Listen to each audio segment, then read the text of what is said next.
Good morning, everyone, and welcome to the Sunday stream, the stream I do on Sundays, because Sunday is the day to stream on Sundays. Hope you're all doing well this beautiful Sunday morning, depending on where you are, I suppose. Might be ugly, might be mid, as the kids say these days. Who knows? But before I get into my spiel as to what we're doing here, who's joining me on this beautiful Sunday morning? Dax Orion, Matt Barnes, Noah Asensio, Funtime Bats, Jaeger Pony, Old Guy Gamer, let's see, who's it? Toku,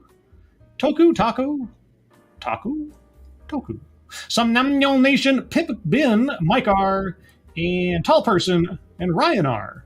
Ryan R, Mike R, are you guys of relation by any chance?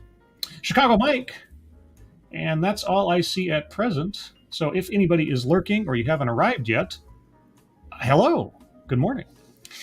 So a few, maybe months back now? Time is so dilated lately. I came across a diversity, equity, and inclusion panel discussion within the intelligence community, specifically the CIA. A link to that first stream is in the description below for those of you that would like to review it. And it ended up being a three-parter because it became very, very complicated as new guests arrived into the panel. I won't give away all the secrets of that series, but you can find the first part in the description.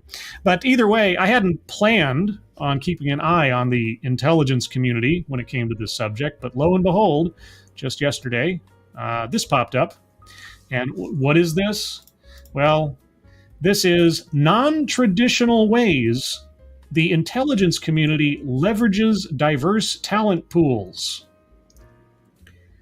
I don't know what that means, because as I said in the first stream, or the first series, I should say, when I think of the intelligence community leveraging people, usually like assets, unless they're working in the back office or something, right? It's like some kind of analyst or maybe an interpreter or field agent. I don't know. I think all my intelligence community knowledge comes from movies for the most part, and some probably fairly Swiss cheese as far as details, documentaries. But either way, when I see diversity, equity, and inclusion, and it comes to governmental agencies, I'm always very curious as to what they decide to do. And when it comes to in the intelligence community, well, I was a big fan of James Bond when I was a kid, so that always has some intrigue to it. So anyway, I thought we'd take a look at this panel discussion. Couple of editorial notes. I did chop off the very beginning and the very end of the original broadcast, as it was just sort of housekeeping stuff they were talking about, like, you know, congratulating themselves on putting together the presentation. And then there was like some kind of selfie photo session at the very end that I didn't care to include. So either way, what we have here is the meat of the panel discussion. And I think that's about all the exciting preamble I have.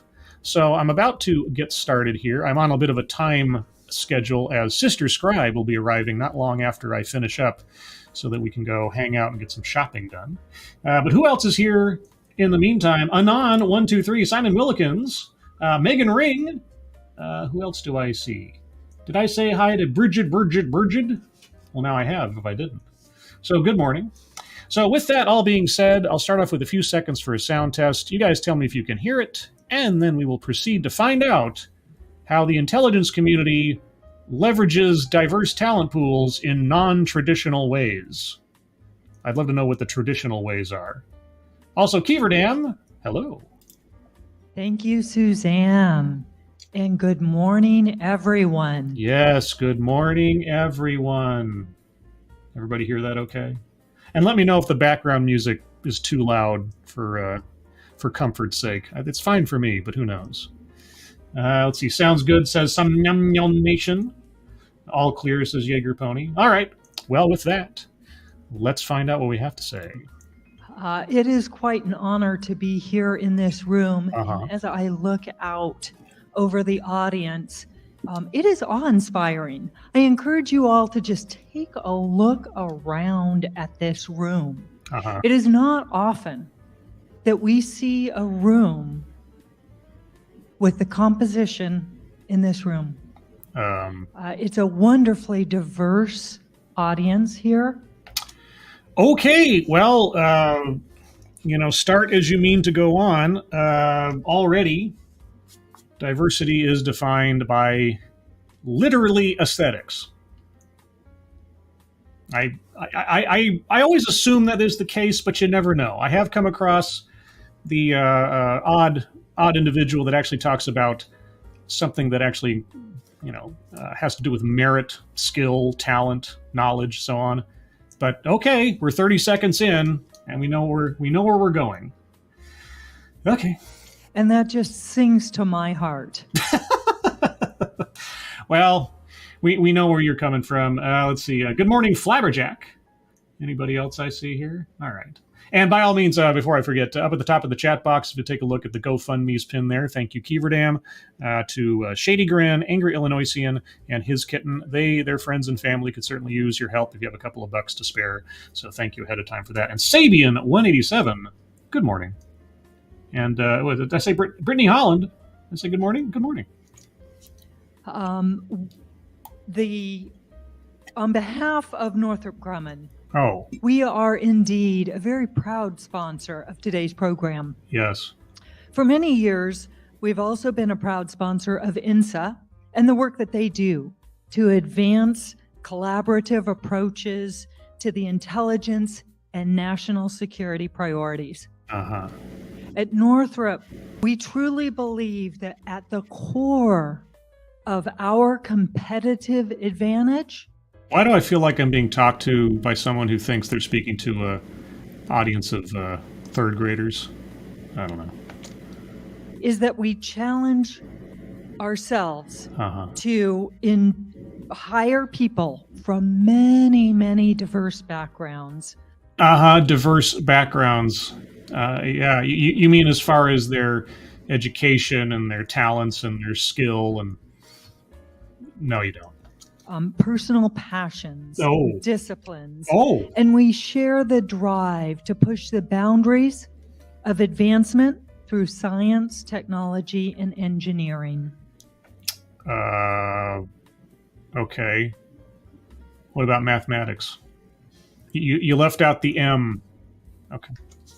I will add that creating a diverse, equity, and inclusive workforce is, as you've heard, hard work. It takes extreme intentionality. I love that word, extreme intentionality. Every time I hear that in reference to this particular subject, I'm just thinking, what you mean is overt discrimination without being caught by the law. That's all I hear in my head, because I can't wrap my brain around another way of interpreting that.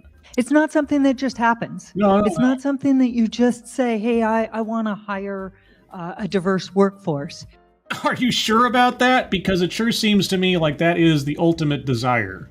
If it weren't for those pesky laws, every business and organization on the planet could make sure that all of their percentages fill up real quick if they had that option. I'm just saying. Thank you, Dax Orion. Diversity, far more important than being good. Well, that is ultimately the question, isn't it? If the intelligence community is hiring people in order to fill out a aesthetic desire rather than people who know what they're doing inherently, you're building a foundation of sand ultimately. It really takes a strong intentionality in order to truly accomplish it. I'm quite proud of how Northrop has done that over a series of many, many years.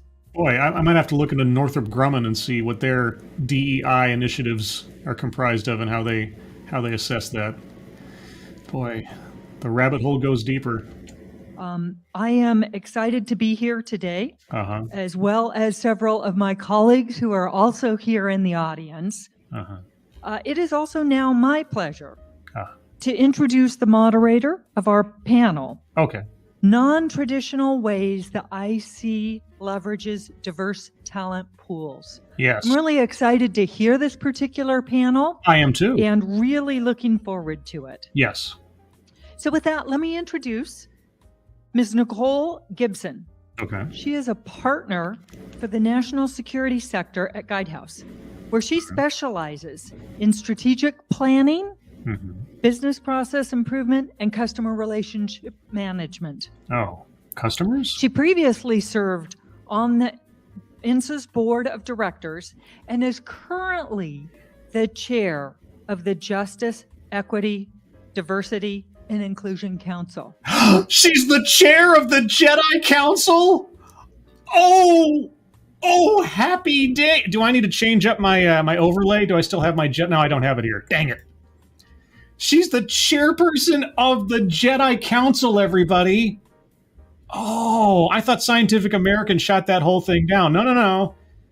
We have a true Jedi master in his house. Oh, boy. And then let me just add a little tidbit. Because I think diversity and inclusion obviously includes people with different backgrounds, with different passions, with different vantage points. It also includes finding those connections that we can make, that bind us together, that give us that opening to create a closer connection. What? So let me just highlight a few tidbits. And when I heard some of them, there was that instant connection for me for some of these. Oh, I can't wait for you to spill out your feelings to us. 1, born and raised in the DC area. Okay, means nothing. Not me, but many of you may be born and raised in the DC area. Okay. As we've heard before, many of us are parents. Okay. 2 things so far that say absolutely nothing about the character or ability of an individual, but okay. She's the mother of 2 teenage boys. 3. Keep going. I know what she's going through. My sons are a little older than that now, and fortunately on their own, but I've been there. Yeah, because every family life and situation between parents and teenage children is exactly the same. 20 plus years in the Intel community. Okay, now that is your first item on the list of meritorious content. All right, well, I'm glad to know it. I'm sure many of you can instantly relate to that. And an avid runner. Okay, well, 1 out of 5 ain't bad. Which I can certainly relate to. We had a good conversation about how running can be addictive.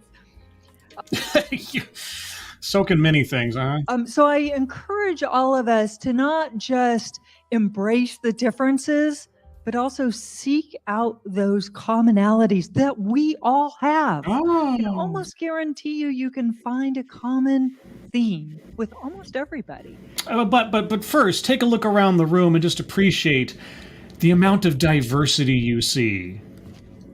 And don't focus on the differences so much, except to focus on the differences on the surface. That's all. And that's always fun for me to try and seek out and do that. I see. So with that, please join me in welcoming Nicole Gibson. Okay. Hello, Nicole. Yay. Okay, Jedi Master, Jedi Council. Good morning. It's so nice to see so many old friends. Like, I guess it's been, I can't believe it's been 2 years, but like to see Mel and other folks in the audience I just haven't seen in person in a while. It's just such a privilege to be up here for many reasons, but to see all you guys, it's really special. I know, personally, I am glad that in-person panel discussions are starting up again, because I'll tell you what, I have been getting sick of Zoom call panel discussions. So everything else aside, I am very glad that we have people sitting together in a room talking again as an option, because the Zoom calls are terrible. Thank you for that lovely introduction. That was so kind. My name is Nicole Gibson. I'm a partner at Guidehouse, and thrilled to bring you this panel here this morning. Gina, I know you said you were nervous during your speech. You could not tell, and I hope we keep the momentum going with this panel, because that was incredible. Thank you so much for those words. The happy chipperness, it just doesn't sit well with my sardonic nature. Oh well, anyway. So let me first start by introducing these fabulous speakers that I have here on the stage today. Okay. They're going to share, Gina talked about this a little bit, how the IC is so innovative and creative. And I think these speakers have so many great stories to share and leading practices on how they've created diverse and inclusive workforces, either within their government agencies or how they're partnering with the IC to build the future workforce. So it took me a second to understand that was a mask the guy's wearing with a clear window in the middle. What's the point of that? It just looks ridiculous. You might as well just wear a full, face mask. But okay. You should be really thrilled to hear what they say. So immediately to my right, we have Kirsten Tott. She's Chief of Staff of CISA, the Cybersecurity and Infrastructure Security Agency. Ooh. She is responsible for the planning, allocation of resources, and development of long-range objectives in support of the department's goals and milestones. Okay. She provides strategic vision, guidance, and direction to ensure CISA's director is prepared to interdict or respond to threats to the homeland. CISA. Who's my CISA?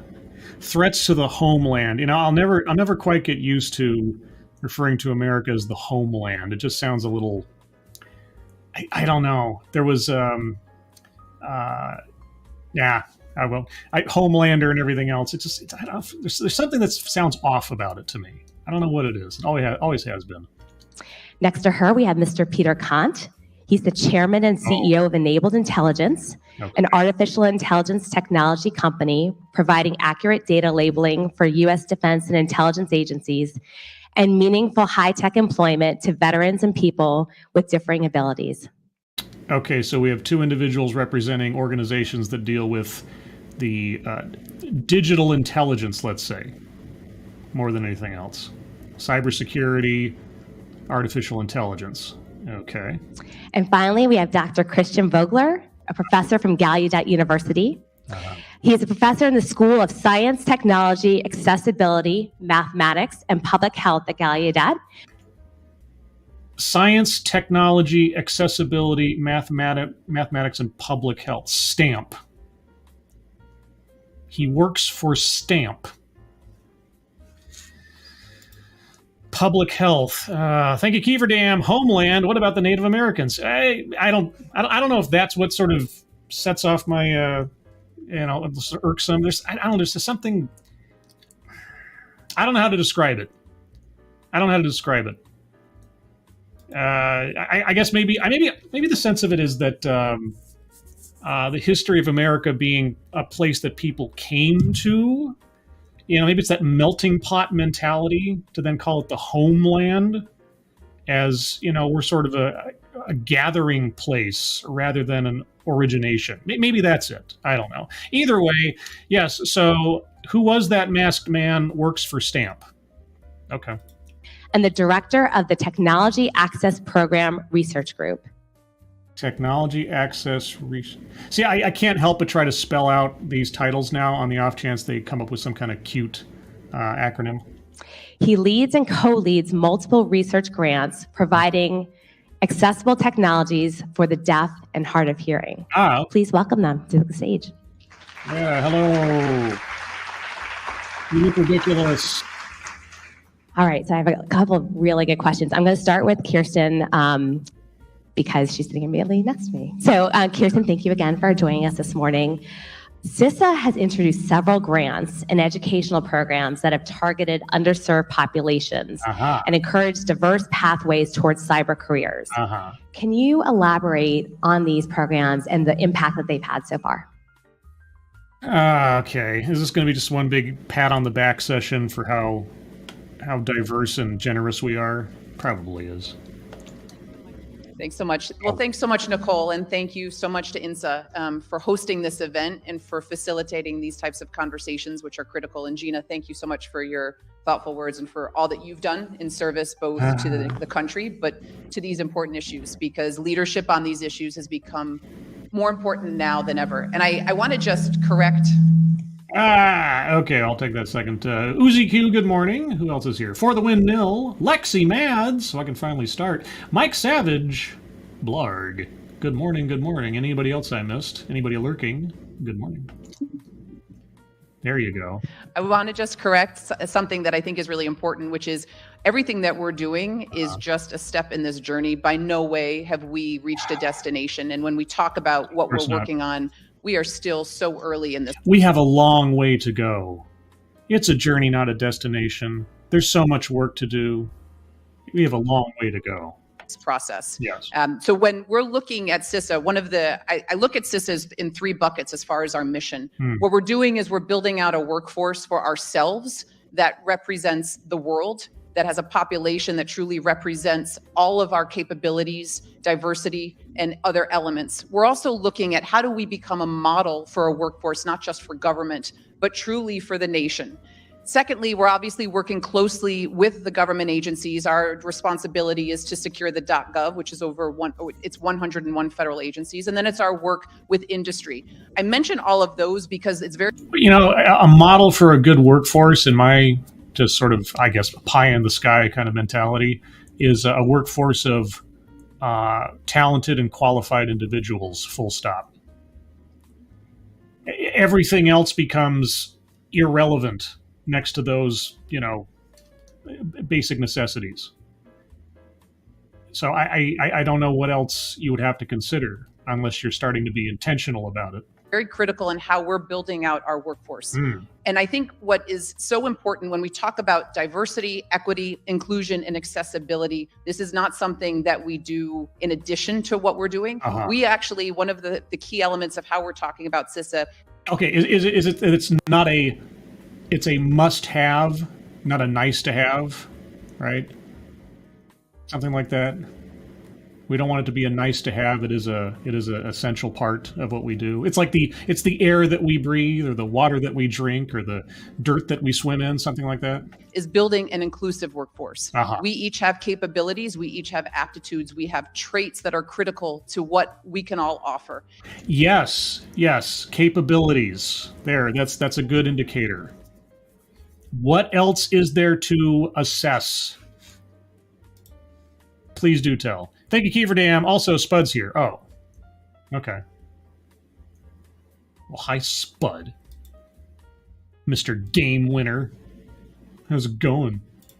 And until we start to look at all of that is actually critical to the mission, we're always going to be struggling against an obstacle. And so, as was said earlier, we've got to invest in this process. And sometimes people confuse intent with outcome, but what we need to understand is that at CISA, what we're focused on is we can only do our job effectively if we're building out an effective, diverse workforce. Okay, wait a second. It sounds like this is some kind of new idea, like, we're starting to do this and everything. At what point did your organization, company, whatever, not put the talents of the people you were hiring at the top priority? What is new about this? What's innovative about this?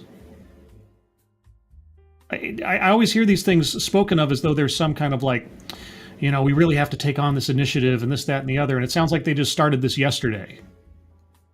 And they're talking about talent and everything else, but it just doesn't quite click, When we look at cybersecurity is about solving problems. And in order to do that, we need to pull in multi-areas, multi-disciplines to be successful. Sure. So at CISA, what we're focused on is going to where the talent is. We can't expect everybody to go on to USA Jobs and come to us. So we're going into underserved communities. We're partnering with high schools, with vocational schools, community colleges.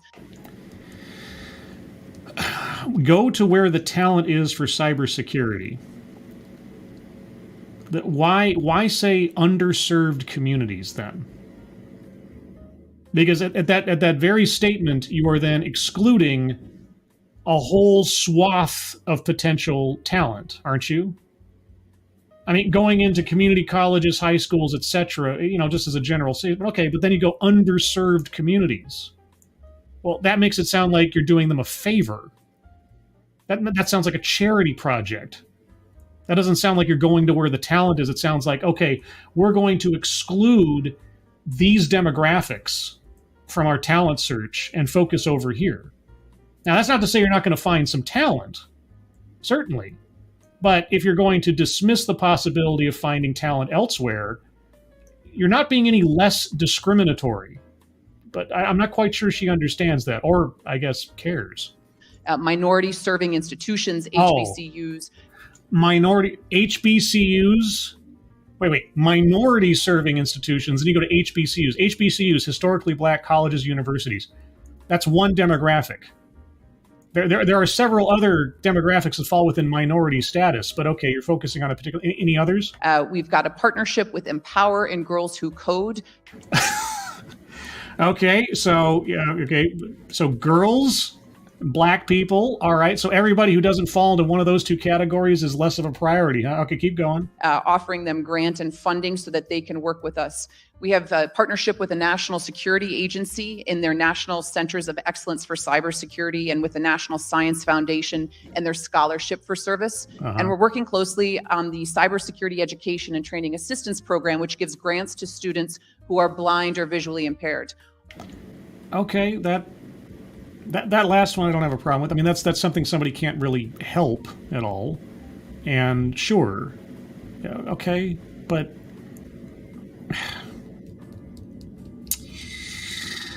okay. All of these are great starting points, but what we have to be able to do is build out that workforce that supports that. I'm particularly proud that CIS is going to be the second agency, federal agency, to have a neurodiversity pilot. And I've learned a lot through this process. I have a son who's got cerebral palsy, so I kind of came in a little bit like, hey, I know what this is. Wait. Cerebral palsy is a What? I wish you would explain what she's talking about. Thank you, Dax Orion. There is only one demographic, Scribe. Accept and repent your sins. If you do not, you'll be punished by academia. I guess. I mean, punished by academia. I think I already had that happen when I went through college. When they changed the prerequisites for my major halfway through my time there. That was fun. That was punishing. Okay, when I think neurodiversity, or at least as it's been described to me before, I think of like people like Asperger's, autism, that kind of stuff. You know, people whose brains literally operate differently than the majority. That's what I think. Cerebral palsy, does that fall into the neurodiverse? I'm not being facetious here. I don't know. I'm not quite sure what that says or does about anything. I thought that was more a disability than it was like a different way of looking at the world. But maybe I have my definitions off. But when we're looking at this is so much more about what inclusivity means. Yeah. And when we think about how we're solving problems, not just in cybersecurity, but across the board, we have to do a better job accessing this talent. Accenture just did a study recently that talked about the fact that if we could employ 1% of the neurodiverse individuals in this country, we would increase our gross domestic product by $25 billion. You know, I hear those just a couple of TEDx's ago or something, we heard something similar. Somebody says, if we would just change this one thing, then our gross domestic product would increase by billions or trillions of dollars just immediately, you know. And every time I hear something like that, I go, I don't think that's how that works. Neurodiverse. Okay, what constitutes neurodiverse? I guess is my question. And then what does neurodiversity mean insofar as increased production, increased talent, increased insight? I mean, I don't know. I don't know the answer to these questions. But she says, if we just increase by 1%, then we get billions of dollars. Like, why? Like, how does that light switch equate to billions of dollars? Like, what does that mean? I don't know. If we think through the talent and the accessible talent that we have in this nation, we in the government have a responsibility to lead. We often see government behind the eight ball when it comes to some of these processes. You also need to define talent. What do you mean talent? Like people who have an innate skill within cybersecurity? Or what else do you mean? Because so far you've just listed things that say nothing about someone's ability, like neurodiversity. What does that mean? Does that inherently mean expertise in cybersecurity? You've talked about underserved populations. Does that inherently mean expertise in cybersecurity? There's all these terms being thrown around that, in relation to what they're saying, don't make any sense to me. What do you mean by talent? What do you mean by neurodiverse? But we have an opportunity right now to partner with industry, to partner with our federal agencies, to use these programs to model this diverse, equitable, inclusive, accessible workforce. Again, not just for government, but for the nation. I'm really looking forward to the conversation. Thank you, Nicole. I hope you expand on what you're talking about during the course of this. And I just as a footnote, I can't promise we'll get through this whole thing in this broadcast because it's 40 minutes long, but I have so many questions. It's okay. Well, figure it out. That's fascinating facts. If we all just looked at that 1% and saw what we could do with our different organizations, that's really impressive. It's not impressive. It's a thrown out statistic with nothing backing it up. She'd have to explain it first for it to be impressive. I would have said something like, I'm looking forward to you talking more about how that 1% can increase the gross domestic product. If you're just going to let her go without asking any questions, this isn't much of a conversation. Dr. Vogler, I wanted to throw the next question over to you. I have to say, one of the greatest things about INSA is you always learn something from these different sessions, and I did not realize that you wouldn't make eye contact with the person speaking to you until we started this panel that we had a partnership, that the IC has a partnership with Gallaudet University. So I'm honored to ask you the question about how Gallaudet is partnering with the IC agencies and how that journey began. Oh, sure. I'm happy to answer. I retract my wonderment there. I did not know. Here we go. Sir, I'm honored to be here. Gallaudet University has a partnership focused on education with the NGA. And that partnership has gone on for about 4 or 5 years thus far. And what it looks like is a dual focus on education. So we have IC members teaching courses. So people from the NGA come to Gallaudet University and teach classes to our undergraduate students. Okay. In 2 fields. One is human-computer interaction. Mm-hmm. And they've also been teaching geospatial intelligence systems, or GIS. All right. Thank you, Matt Barnes, very much. I'm willing to bet the guys who built the intelligence community into a powerhouse during World War II are spinning in their graves right now. The only thing that should matter is if you're the best and brightest. That's what I always thought when it came down to things like this. Like you want the best of the best, and it doesn't matter. Everything else aside, and it also depends on what your goal is and what you're doing. They're talking about cybersecurity, the other guy who's AI and that kind of thing. They're talking about very high-level science, computer science type things.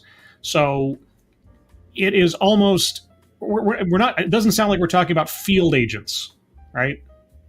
It sounds like we're talking about people who possess skills, who are sitting behind a desk most of the time and doing code analysis, all that kind of stuff, research. So everything else about them, aside from their innate skill in those fields, is irrelevant. And yet they keep putting in these qualifiers, and they keep telling us that they are dismissing entire areas of the population in seeking talent so they can build a diverse workforce with intentionality.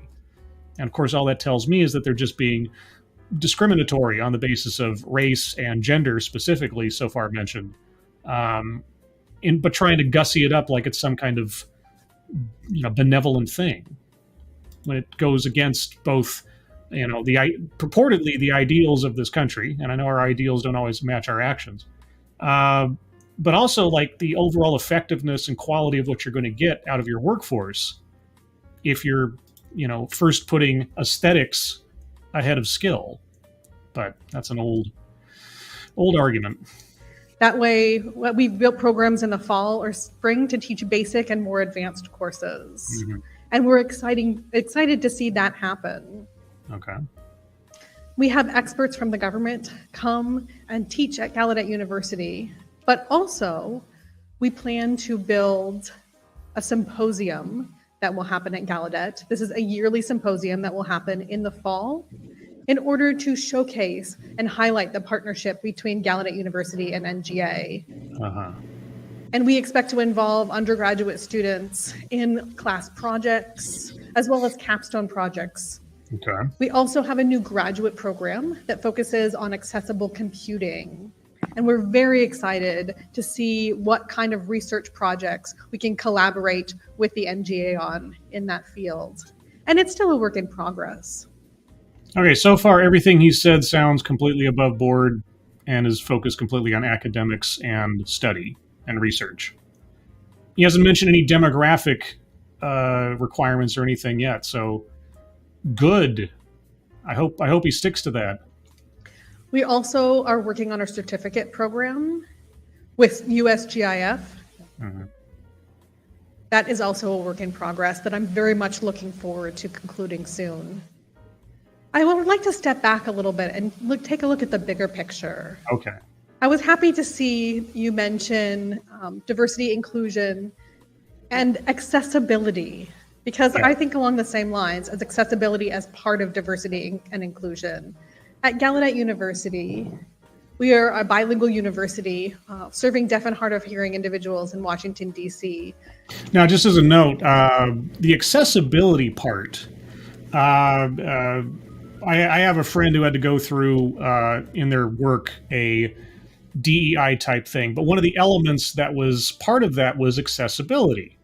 And that had everything to do with simply, in this day and age of remote working, being able to access your work and being able to get done what you need to get done based on these new complications that sometimes arise because of the current global coughing fit. And of all the things included in one of those deals, accessibility is the one that makes the most practical sense, right? You're talking about equality of opportunity. Well, someone being able to do their job, or making facilities available to people who might be, like our speaker here, is deaf or blind or has some other physical disability that doesn't prevent them from doing their jobs, more so than it's just an obstacle to getting connected or whatever. Those things make sense. That is very utilitarian. That's very pragmatic. That's the one thing, at least in spirit, depending on how they define it, that I can get behind. But everything else, John Migda, hi Scribe. Well, hi John. Good Sunday to you. So far, this is my favorite speaker on the panel so far. He's talking about things that actually matter and are actually relevant without getting into demographic chicanery. So good on him so far. And a lot of our undergraduate students are deaf or hard of hearing. Mm-hmm. And recently, Gallaudet University has been bringing on more and more non-traditional students from diverse backgrounds, who have different educational pathways. Also, increasing our enrollment of individuals of color. More than 50% of incoming students are students of color. Okay, well, it was a good run while it lasted. Now we're into quota territory. So, from that statement, I have to then assume that at some point down the line of things, you are selecting students or bringing them in or whatever on the basis of some sort of racial filter. Overtly or otherwise, that is a consideration that you take pride in. Okay. And so Gallaudet is very excited to face our changing world and become more diverse. And so how does the intelligence community benefit from that partnership with Gallaudet University? I want to emphasize one shocking statistic, but also very similar to what you said. Oh, a shocking statistic. Oh, I love shocking statistics. Tell me. Now, but are you going to give us context? If you look at the individuals who participate in the workforce, about 41% of deaf and hard of hearing people are not part of the workforce in the United States at all. Okay, now I've heard something similar to this in previous TEDx's, where it's either difficult or discouraging, or facilities are not made to provide, again, access to people that might possess a disability. So there's a point in there. There is a point in there. I don't claim to understand all the ins and outs of it, but there is a point in there.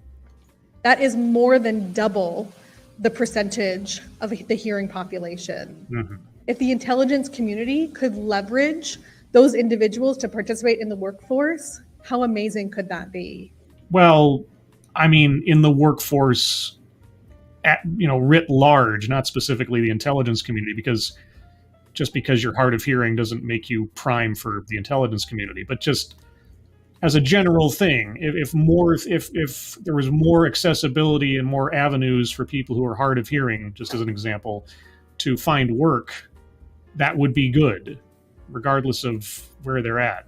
Okay. And they would also reap the benefit. Sure. So overall, Gallaudet University and the NGA's partnership is a huge opportunity for a win-win, both for the intelligence community to improve access to a talented workforce. Okay, talent is separate from all of these other elements you're talking about. Being hard of hearing doesn't say anything one way or the other about your ability to program a computer, let's say, especially in this instance, right? It's the same thing about your gender, same thing about your race, and so on. Why do you keep tying talent into non-determinative factors of merit? It doesn't make any sense to me. It's that one part of this entire thing so far that gives my brain a syntax error, because it just doesn't connect. But you keep doing it. And I can only assume as to why. As well as for Gallaudet University to be able to create new opportunities for our students and improve the outcomes with student graduation to career pipeline and student retention. Okay. Thank you so much for that. That was also incredible. All these stats are... I assume our middle speaker's little jazz hands there is applause in sign language. I'm hoping that he wasn't just jazz handing for its own sake. Very eye-opening, I know for myself, I'm sure for a number of you in the audience as well. Peter, I wanted to ask you about your company and how you have built it to demonstrate the necessity for the IC to leverage neurodiversity. Leverage neurodiversity. Okay, I'm hoping for a definition here and some connective tissue as to why neurodiversity as a category equals talent. Sure. Perfect. This works great.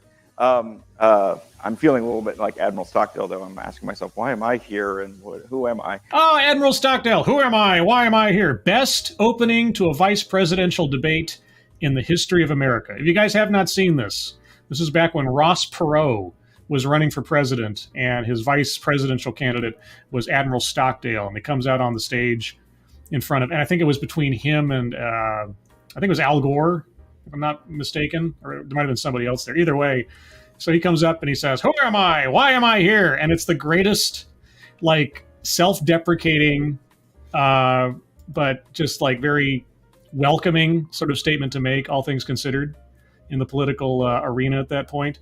The rest of the debate doesn't go so well for Admiral Stockdale, but it was a great opener. Thank you, John Migda. I think Scribe needs to work for the sake of IQs. What, in the intelligence community? Oh, no thanks. No thanks. I don't know that I'll ever be a government man. And good morning, Zalbla. And I do want to give a shout out to Gina. Gina, that was amazing.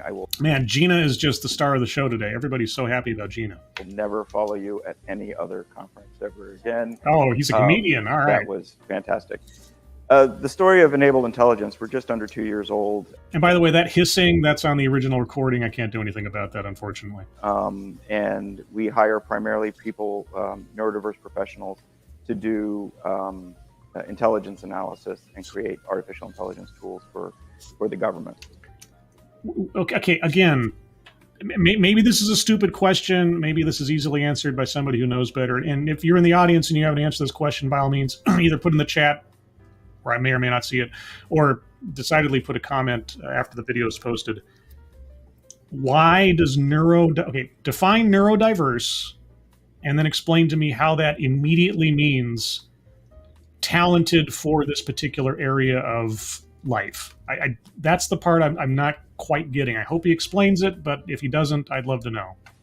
And it started, I don't have a background, I don't have a story of a child or a parent or a loved one who's neurodiverse or a person with disabilities. I saw an economic opportunity and also strongly believe, from my background as a policy analyst and an economist, of finding rents and underserved populations to leverage strength. So you're a capitalist. Yeah, that's fine. Underserved populations, neurodiverse. Okay. Well, how did you come to the conclusion that this was a wise investment then? And what I mean by that is when I used to write analysis reports for the U.S. government on how do we take on great country competition, what was our biggest leverage point? And World War I, before that, it was our population strength versus our competitors. World War II was our industrial strength. We beat the Soviets by outspending them. We can do none of that to the Chinese. I don't know that we beat the Soviets. Didn't really get. That's a very easy answer. I've always heard that say we outspent the Soviets. There are a lot of other elements going on just beyond the economic factors, but that was certainly part of it. That was certainly part of it. But then, are they really beaten? Are we not seeing just the slow rebuilding of that same kind of system, just with a different name right now? I don't know. That's a longer conversation. And so, what is our advantage now? But what we have always done better at is leveraging our diversity of our people. Granted, not perfectly from the beginning, and hopefully becoming more perfect over time. The diversity of our people. What is that? I know what you mean. Well, I should say, I assume I know what you mean. You better not tell us that it is the overall intelligence of American citizens as compared to the rest of the world, because you better look at the educational outcomes in most of this country as compared to some of the other major nations on this planet. We're not doing all that great, relatively speaking. But that diversity of perspective, diversity of thought, is our greatest strength. Oh, diversity of thought, really?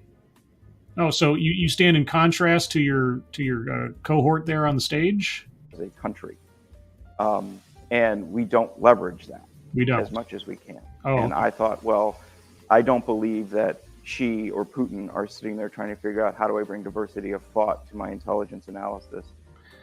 Maybe or maybe not, since they're tyrants.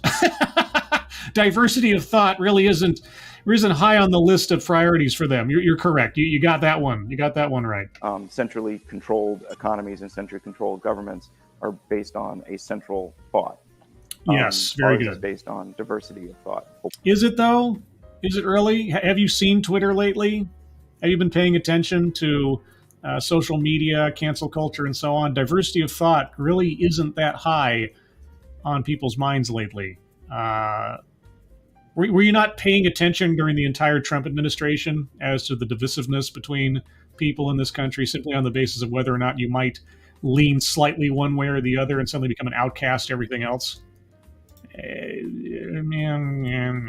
Thank you again, John Migda. The U.S. Navy is special now. The ICS ships are $15 billion in maintenance for 20 ships a year. Is that I or L? See, a capital I versus a lowercase L. I don't know.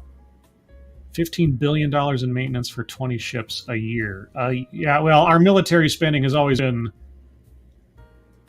exorbitant, is probably too mild a term as compared to most of the other developed nations on the planet. But we keep doing it. Gotta keep it going. LCS. Okay, LCS. Ah, boy. Okay. Tell me more about your neurodiverse whatevers. Hopefully, and more so. Uh-huh. Anyway, in extrapolating that to this position, what I saw both in my time in the research community at SRI International, running a previous intelligence AI company, and in my time in the government, was there's this huge issue of the government, U.S. government and the IC and DoD create more data than anyone else in the world right now still. Just barely, but sure. But still. Okay. But we can't access 99.9% of it. Because why? Because we can take lots and lots of pictures of the Earth, and we can only have so many eyeballs.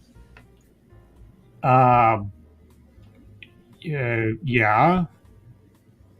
So what? 99% of the data you collect cannot be accessed because you don't have enough eyeballs. So is it just about eyeballs?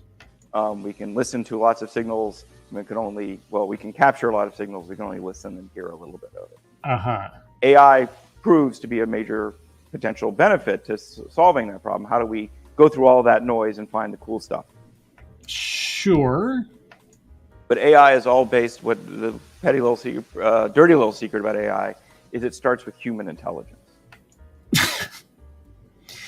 And what do you have left after that then? Do you mean to tell me that human intelligence is fallible? Do you mean to tell me that AI is consequently fallible? Yeah. So what are you left with? If we're going to teach a machine to learn how to do something, someone has to teach it. Yeah. And the way that's done is at a rudimentary level. If I want to teach a machine to find pictures of cats on the internet, I have to take a whole bunch of pictures of cats, put a box around it. A person, puts a box around it and say, this is a cat computer. Yeah. This is not a cat computer. Yeah. Give it thousands of those, and eventually it learns what a cat looks like. Yes, I can't wait to see where he's going with this. Thank you, John Migda, again. And 12 LCS are being decommissioned, and 2 after 10 years.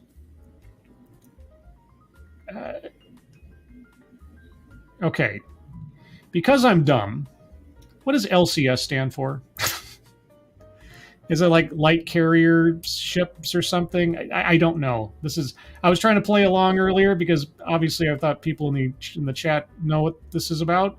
I don't. So what does LCS stand for? I want to understand. And hello, Shadow Sonata, Joshua Montgomery, and Dog Backwards, fucking Kunt. Good morning. I want to understand that. So tell me what LCS means real quick. Because I want to learn. I'm here to learn things, if you can believe it. Let's see. I am a cat computer. Yes. Okay. Local comic shops. He's talking about the Navy earlier. I was like, what? Wait a second. The U.S. Navy is special. Now the local comic shop ships are... No, wait. That doesn't make... No. You're messing with me now. You're messing with me now, aren't you? Light combat ship. Thank you, Zalbla. Somnambule Nation, y'all are just messing with me. Stop it. Being mean. Okay, let me back up a second here. Eventually it learns what a cat looks like, yes. Hopefully. Extrapolate that to MiG-29s versus MiG-31s. Extrapolate that to Syrian Arabic saying bad things versus saying good things. Yes.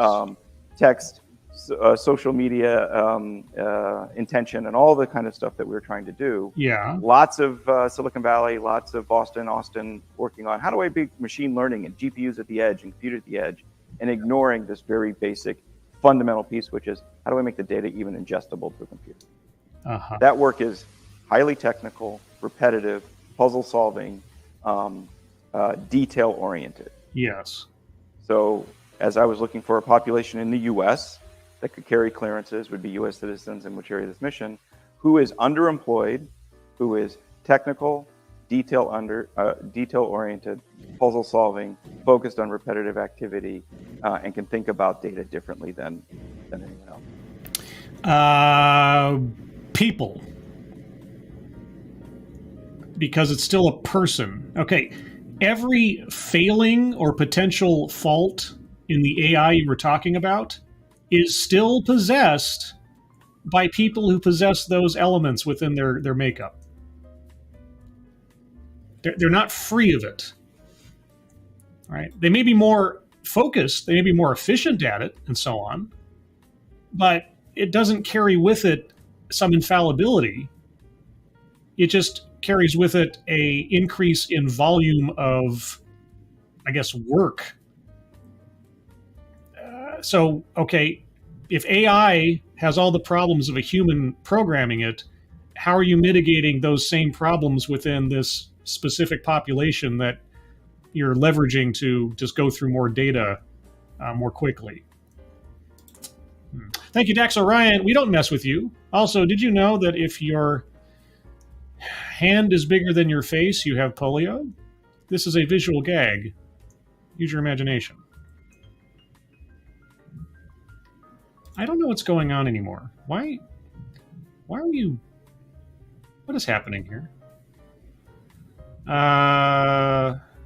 Maxwell Newbold. Hi, what company is this guy from? Anduril? I don't remember what company he's from. But yeah, so basically what he's saying is, if you want to find Shia LaBeouf's "He Will Not Define Us," divide us flag, you employ 4chan. Right, weaponized autism, as it was called. And admittedly, he's not wrong. If you have a population of people that are just more inclined toward that kind of detailed, analytical, deep dive thinking on something, then sure, why wouldn't you? All right? But here's the thing.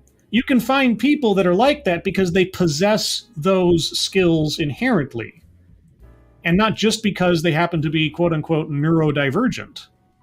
So, again, you might find a larger population of people like that within that demographic, certainly, but it's still a matter of skill, talent, and ability, isn't it? And they're still human. They still possess all the possible foibles and biases and mistakes possible that your AI does. So your whole spiel right there really doesn't mean anything, as far as I can tell. The neurodiverse population. Yes. I wish I came up with that idea myself, but I learned it from the Israelis. What, the idea of quants in finance and everything else was just... If you saw what was it called, the Big Short, right? Or if you paid at all attention to the aftermath of the Bernie Madoff thing with Harry Markopolos, or Markopolis, depending on how you pronounce it, and his book, what was it called? All of a sudden, I forget. Like The Man Who Knew Too Much or something. It was something like that. Anyway, he talks extensively about quantitative analysts and how there are people out there who just are, brainiacs, human computers, human calculators that do this stuff. This is not a new concept. I'm surprised when he says, I wish I'd come up with that. I don't understand why you would not have already heard about that, like, decades ago. But okay, anyway, yes, you found people who are human calculators or human analysts, that their brains work in a much more data-driven way than other people. Okay, congratulations. They're still humans. The Israelis, similar to their, everyone in Israel, or almost everyone in Israel, does 2 years of public service, military service. Yes. They have a neurodiverse population, just like anywhere else. Uh-huh. And they started deploying their neurodiverse enrollees into cybersecurity divisions, into Battalion 8200, because they could do cybersecurity code analysis. They would go through lines and lines and lines of code or incursions and find these patterns, these details, and these technical approaches. And I'm like, well, that sounds a lot like data labeling and annotation. It's technical, it's repetitive, it's problem solving, it's puzzle solving. And what does any of that, might I ask, have to do with either race or gender? The answer is none, because it's inherent skills and abilities to the individual. If that's what you've meant by neurodiverse, okay. All right, that makes more sense now. But that is possessed skill That's not what we've been talking about with our other speakers, where they start whittling people down to even more high-level common denominators. So you, so far, might be my new favorite on the panel. And so built that population here. So in the last 18 months, we've hired over 25 neurodiverse professionals. We pair them with their full-time employees, W-2s, full benefits, all the like. Sure. We pair them with military veterans, military spouses for technical expertise, mission orientation, things like that. And we do stuff like analyzing SAR imagery for finding bad guys in obfuscated environments. We've listened to foreign language on signals intelligence. We've done hyperspectral data, text analytics, RF. None of the folks that we hired who are neurodiverse came from that background. But they did have some computer skills. We have people straight out of high school. We have people who were pushing a mop for Melwood, had a clearance because they were pushing a mop at Langley. So Goodwill Hunting and a beautiful mind. Yeah, okay, yeah. And now they're doing computer programming and designing AI because they could do that. Okay, yeah, because they possess the inherent skill and ability. Good job, yay, great. No argument. So what do you think about your compatriots there on the stage talking about things that have nothing to do with ability? So they did it. So I just make money off of it. So good. Yay, capitalism for me. Yay. I like this guy. He's very pragmatic so far. Please don't disappoint me. The point there being is that diversity, understanding that's not a DEI initiative. That's not, we wanted 10% of the people there because we're trying to meet a subcontracting goal. Good. Yes. Excellent. Yes. Whether he knows it or not, whether he meant to or not, he just dug at everybody else on that stage. Mm-hmm. We're trying to show, hey, I want to be able to stand at this panel and be a white guy who can talk about diversity. It's because it's just damn better.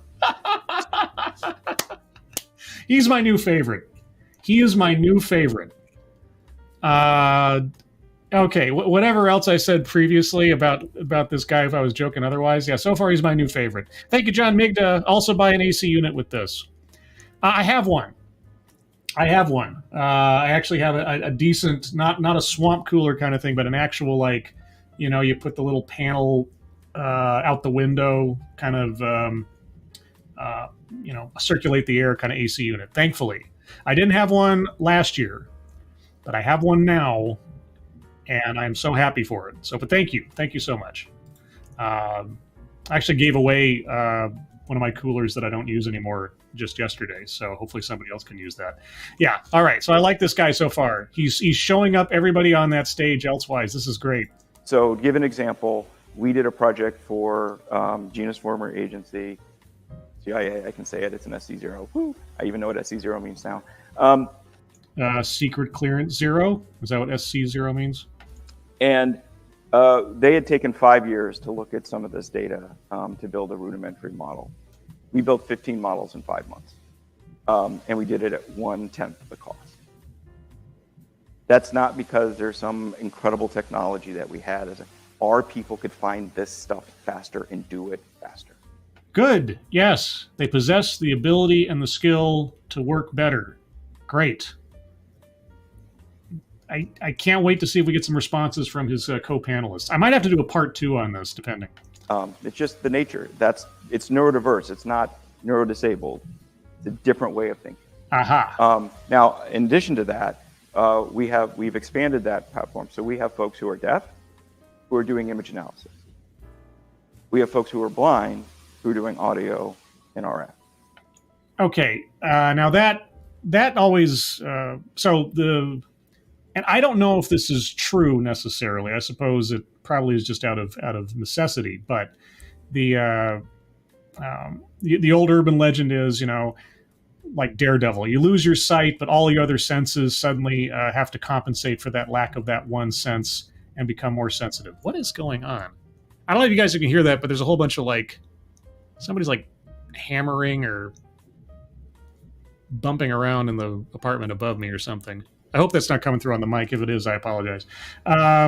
Anyway, is that true? Like, just because you're blind, does that mean that then your hearing ability becomes that much more acute, and vice versa? I mean, again, that's what I've always sort of been told, old wives' tale kind of thing growing up, but I don't know, is that actually true? What is going on? Are they moving furniture or something? I don't know. Okay, anyway. Why? They're better at it. Their hearing is better, they're visually better, they're just better at it. Can't you be deaf and also have cataracts? I mean, you know, or be blind and have tinnitus? Okay. And so we're kicking people's butt. And hopefully we're kicking the Chinese butt and the Russian butt, because that's what I certainly care about. But it's because of that diversity. Now, we've had to do a whole lot of things. How do you get security clearances? What sort of accommodations but I think of accommodations as like, hey, if we hired a data scientist, which we do, we buy them a big computer with lots of GPUs in it, because that's what helps them do their job better. Yeah. So those accommodations, what helps them do their job better. Yeah, accessibility. Yeah, okay. So far, all things considered, this guy's my favorite guy. He's talking about people who possess abilities of themselves. Isn't talking about aesthetics, isn't talking about gender or race or anything else. It's like, this is a person who has the ability to do this thing. Yay. So anyway, that's our little bit of story. Good for you. Great. Thank you so much for that.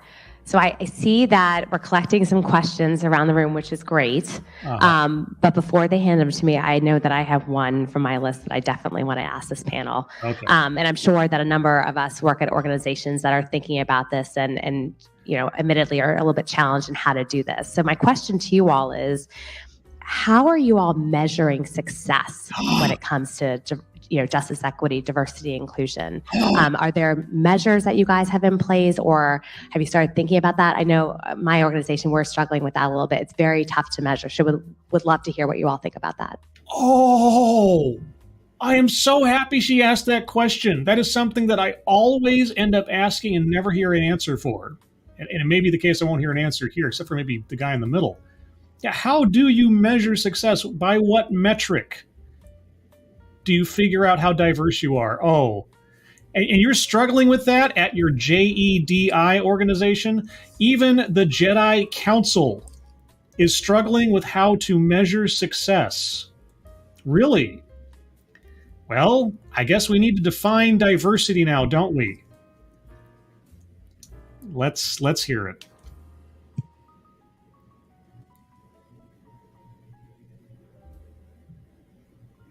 They still can't hear you, lady.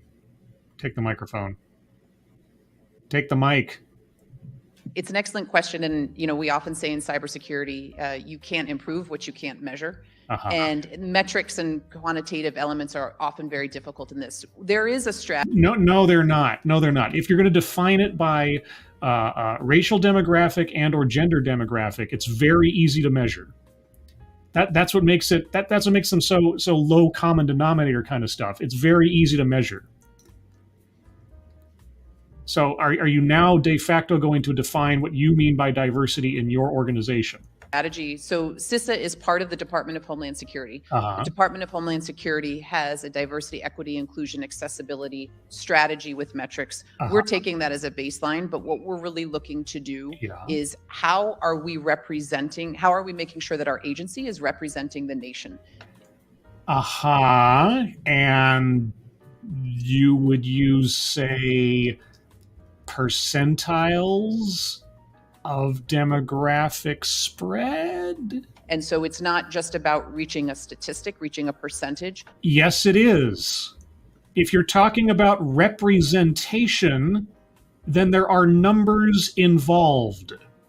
But we're truly looking at how are we going to bring in all of these elements to make what we're doing better. And so No. You are wandering away.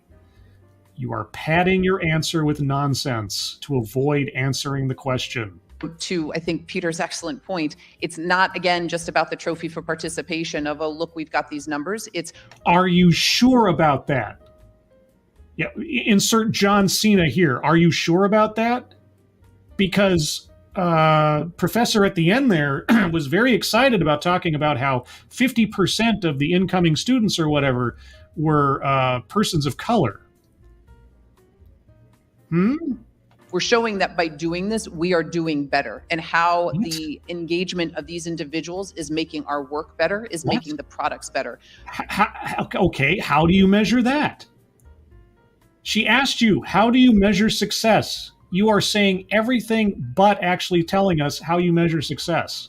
Now, Paul, I think his name's Paul, the guy in the middle, he can tell you real quick. He can say, you know, the government agency without our people was doing this much data processing within this period of time, and us coming in increased that by X number percentage. He can show output. He can show success by actual output. You haven't been talking about output. You've been talking about aesthetics. So how do you measure your aesthetic success, lady? And so there is a metric there, but there are also qualitative metrics about that type of effort and the outcomes, which I think, to your point, Nicole, is so critical in this space because, you know, I think Peter said it so effectively, which is it's because when you do that, your work is better. Okay, well, then give us an example of how your work is better. Give us an example of before we started, our output was X, and then after we've started this, our output has been Y. Can you at least give us that much? Because these individuals have better experience, expertise. Again, going to the cyber element, we will... No. Paul just showed us you don't have to have experience and expertise in order to do this stuff well. You just have to have a certain mindset or a certain set of skills, as Liam Neeson would say. But, okay, keep going. Create the best and most innovative solutions if we're truly pulling from diverse backgrounds. It's not just about gender and race, but it's about socioeconomic background, experience, upbringing, cultural, and all of those. Upbringing? Well, I would love to know the answer to this one. How do you differentiate on the basis of upbringing for who you hire? Wow, upbringing? You are digging a hole for yourself, lady. It's a very simple question she asked you. As someone who runs a business or is a supervisor of some import in a business, you should be able to say, here's how we measure success, either in profit margin, right? Or it's numbers. What are the numbers? You are doing everything to avoid talking about numbers. It's amazing, but not surprising. Elements. So we're really looking at creating those qualitative as well as quantitative metrics. Looking at creating? You don't already have them? Okay, it's not just quantitative, it's also qualitative. Okay, well, give me a qualitative measurement of your success. You should have one by now. I know. We have a long way to go, and this work never really ends. No, I get that, but you should have something by now. You've been operating for a few years, right? Seriously? That's your answer? Okay. Next. Dr. Vogler, or any thoughts on that? Yeah, like Paul go last. Sure. So from Gallaudet University's perspective, the most important piece to measure is student success. Are you sure about that? Because you're really excited about percentile of racial spread just a little bit ago. So what that means, overall, how a student is performing. And making sure that students perform equitable across the spectrum of diversity. Perform equitable, or equitably, depending on the translation here. How perform equitable. And outcomes related to graduation, retention are equitable. Outcomes related to graduation and retention are equitable. So equality of outcome. That doesn't sound good. But also successful job placement. So Gallaudet University now is working on a new plan to measure success internally on diversity, equity, and inclusion. Oh, really? You don't already have a plan on how to measure it? You've been going this entire time without any goals stated or any way to tell when you've gotten to a particular benchmark. Just all of a sudden now you're working on a plan? What is going on here?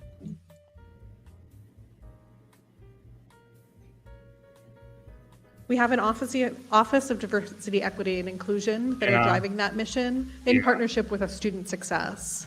And that's not finalized, so I can't comment right now on the details of the metrics yet, because it's something we're still working on. We will invite you back next year to report out. I love it. I love it. These guys have been operating this entire time. They've got this big initiative to be diverse and equitable and inclusive and everything, but they have no idea how to tell if they've made any progress. Right? They have no idea how to tell. Actually, they have plenty of ideas how to tell, but if they were to tell us that, it would sure sound like a quota system, as our speaker here alluded to earlier. I can't wait for our middle speaker's answer to this question. This is going to be great. I just know it. That's great. I'm going to pivot to some of the questions we got from the audience. And as an aside. No. Why? No. Oh, are you kidding me? You didn't give it. That's bull. That is bull. Of anybody on that stage who would be just instantaneously like, here's how you measure success, and be done. I bet you it'd be Paul in the middle. Paul in the middle. His name's Paul, right? Yeah, anyway. Guy in the middle, if not Paul. He would have an immediate answer to this.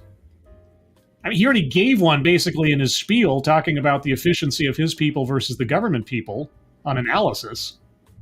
I mean, that's a lost opportunity right there. Whoever's penmanship this is, I'd like to hire you to work with my 15-year-old this summer because it's impeccable.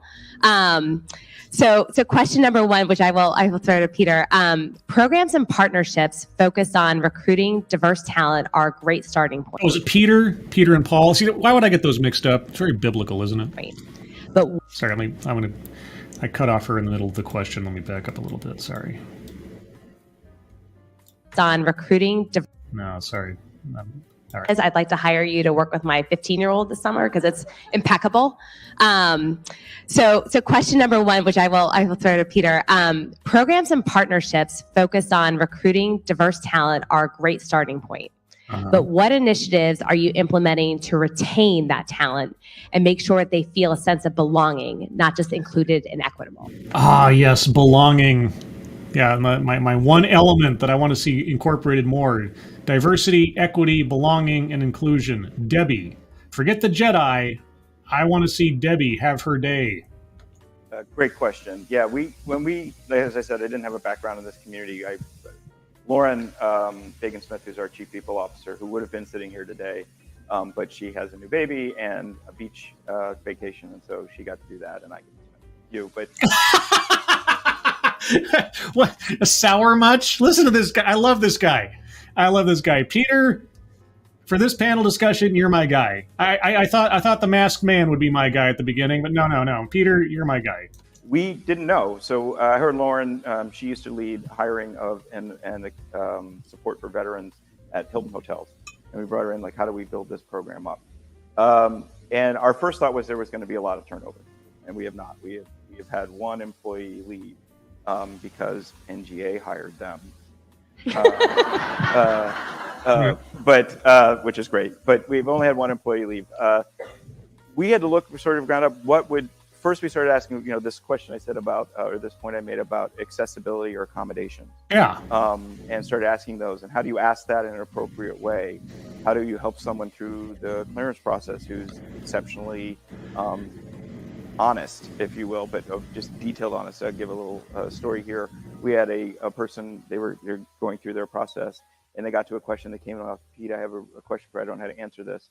And it was the, have you ever used illegal drugs question? I'm like, oh boy, here we go. I'm like, okay, well, you just tell honestly, and just, what's your worry? Have you used illegal drugs? Well, not that I know of, but I know I read somewhere that on $20 bills that, every $20 bill has a certain percentage of cocaine still left on it. And I have handled a $20 bill, and I think I may have put it in my mouth like 5 years ago. I don't really know. But I'm like, you know what? Actually, go ahead and say all of that in the That's interview. Great. I would love to see what would happen. That's great. The point is we reversed how we think about supporting our folks in a way. Number one is it starts with the recruiting and interviewing process. Typically, when you do an interview, when I've ever done them or been part of them, been interviewed for a job, you go in, you give a resume, you turn in your cover letter, you meet with the person, and you do that first. Oh, is this person who's someone who could feel like they could work here? Did they lean forward? Did they research our company or research our agency ahead of time? And then you get into the meat of, can they do the job or whatever. We flip that. So we have an online test. We do it in audio, we do it visually, we do it in writing, whatever works best for them. And they sample doing the type of work that we do. If they pass that all of our next things are about, how do we get that person in? We know they can do the work. What do we have to do to be able to get them into our company? See, no, this is, okay, for everything else, Peter is an absolute breath of fresh air. It's like, focus in on, do you have the skill to do the job? Yes or no? Everything else that is irrelevant to that question kind of goes by the wayside, right? Especially when you're talking about remote working these days or anything else, or if you're not going to be doing like some kind of social environment workspace kind of deal. It's just pragmatic. It's reasonable. You focus on what the person can do and you pay them for it. Amazing. What an amazing concept. As compared to the other two people on the stage who keep like, oh, we don't have any metrics for this. No, we're really concerned about, the representation and the look. And Peter's concerned about the outcome and the work and the talent. Oh my gosh. Thank you, John Migda again. I feel 20 points more since this and I'm drinking. Well, I mean, there are bits and pieces here that are sort of very classic when it comes to DEI initiatives. But then you have, and I said this at the beginning, like occasionally you find a diamond in the rough. And Peter is talking about diversity in the actual utilitarian, functional, correct way. Diversity of thought, diversity of skill. Good for Peter. So far, he hasn't let me down. It's great. And he's hilarious, too. He's something of a comedian compared to the other two. And it comes from that perspective. We do things now that I hadn't even thought of before, but we have Wellness Wednesdays. We've partnered with local nonprofits, Our Stomping Ground, Social Grace, and others to provide a sense of community for this group. They haven't typically had many friends or social outlets. And they have movie nights, they have date nights, they are participating in book clubs and reading groups and stuff that we don't actually, but we just pointed, we found the resources pointed. And that sense of community, that belonging, that's what kept them. They're worried that it's not been how much we pay, thankfully. But I mean, we pay well, but it's been that they feel they're in a community. And it's a competitive integrated community. We have not everyone, it's about 50%, 52% of our folks are neurodiverse or persons with disabilities. The rest are just normal yutzes like us. So, like me. So that integrated involvement and that sense that whatever it is that however you are, it fits here, that has been better for us for retention and employee happiness than anything else. Now, see, I don't know what to say. It's like it's one of those things where you want to just like, from like The Godfather. So I just want to take this guy's face in my hands and just give him like, the 2 kisses on either cheek. It's like perfect. Now, of course, I don't know all the details behind his business or anything else or about the temperament of this guy, but everything on this stage so far that he said is absolutely on point and stands in absolute contrast to everything else that has been said by the other people on the stage. And it's people like him that give me hope that this almost like, faith-based system around we have to start discriminating against people on the basis of things that have absolutely nothing to do with their ability to do the job or whatever else in order to make everyone feel represented and belonging on the basis of what? Simply on the basis of community or on the basis of, they see themselves in their superiors or something like that. Good for him. That's great. That's great. Okay, all that being said, there's only about 10 minutes left in this deal. I don't know if that's enough for a part 2, but I do need to start wrapping things up. So I'm going to call it there with the end of Peter's answer there.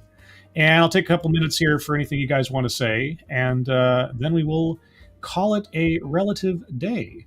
Pads 1982, HR is dominated by women as it was a tick box to put women in manager positions. Peter is showing why you should hire on merit. Yes. Notice at no point did he talk about gender, or orientation or race. He was talking about ability. He was talking about diversity of thought. Because yes, there's a population out there that thinks about things differently than the majority of the population. And that is a skill. Even if it sets them apart demographically speaking, that is still a skill. That is still an inborn merit that you can leverage into a more efficient output. He's being a capitalist, and look what's happening. He's making a community and making money off of people that have inherent talent. Oh my gosh. What a concept, right? Here's the sad thing. I should not be so shocked to hear someone say this on a stage talking about this subject, but I am. And those of you that have been watching this channel for a while know why. This is a rarity, right? This guy is like Bigfoot, often talked about but never seen, but yet here he is. So hope springs eternal, as they say. Let's see. Ryan R., hopefully Peter doesn't get Hillary Clinton before the year ends. Oh, boy. Somnambulation. I prefer to take your test through osmosis. That's what works best for me. Accommodate me. What test? You mean like a test of skill? Osmosis? I don't know. Could be. I mean, it sounds like Peter'd be willing to give it a try. All right. For the win nil, all I heard was, well, I've never done drugs, but there may be drugs in my system. Yeah. Exactly. Like overthinking things? Well, that's what you want. Let's see. Who else? Let's see. Ryan R. going back a bit. He doesn't want to give... he just doesn't want to give details about the metrics because they are opposite of the narrative. That's what is going on. Well, yeah. There's two things. One... if they started talking about actual numbers and percentages, they couldn't avoid the quota trap, right? They couldn't avoid that. Now that they've already set the bar at skin color and or gender, if they start talking about percentages, they're going to be talking about quotas, and they can't go there. But like you say, the other side of the coin is if they actually did start talking about their percentages would not match and look awfully terrible in this equity sphere they've created around themselves. That's the other assumption. Ms. Slim 1, good morning. Hello. Hello, hello, hello. What a wonderful word. Hello. And Resolute Germ says, Scribe finally found his white whale. Hey, I don't want to throw a harpoon into Peter. I want him and his company and his people to keep pressing forward and being a model in contrast to the people that are on that stage. You've got a Jedi Master, you have a cybersecurity guru, and you have I forget exactly what our professor at the end is doing, but either way, they're all concerned with aesthetics. They're all concerned with the appearance. They're concerned with representation. Peter's concerned with output. He's concerned with skill. He's concerned with ability. He's concerned with making a profit and finding the best way to do it. His people outperform the CIA. What better badge of honor do you need than that? And the other people on the stage are talking about what? Gobbledygook, buzzwords, nothing. He's talking about results. So the star of the show today is Peter from whatever company he's working with.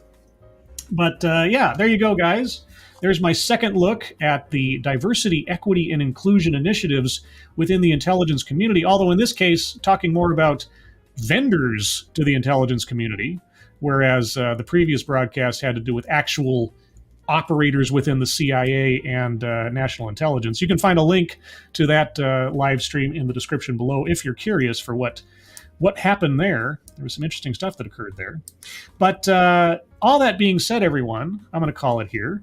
Programming note, you can find me next, at least as far as scheduled things are concerned, Thursday at 6 p.m. Pacific, 9 p.m. Eastern for another episode of TED Excellence, where hopefully this next time I will find a talk that actually focuses on the subject promised in the title. One can only hope. But elsewise, everyone, Thank you all for joining me this morning. Moderators, thank you for keeping an eye on things. Even though everyone here is so well behaved, you have very little to do. Everybody who donated, either to myself or to the GoFundMe's pinned to the top of the chat box, thank you so much for your generosity. Really do appreciate it. But with that, everyone, I hope you have a good rest of your Sunday, a good rest of your weekend. I hope your week going forward goes well. I hope you're all safe and well. If you're not well, please get well soon, and I will see you on the next one. Take care. Bye-bye.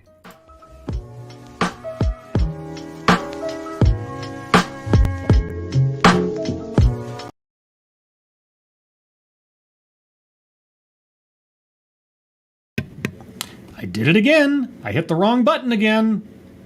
Dang it!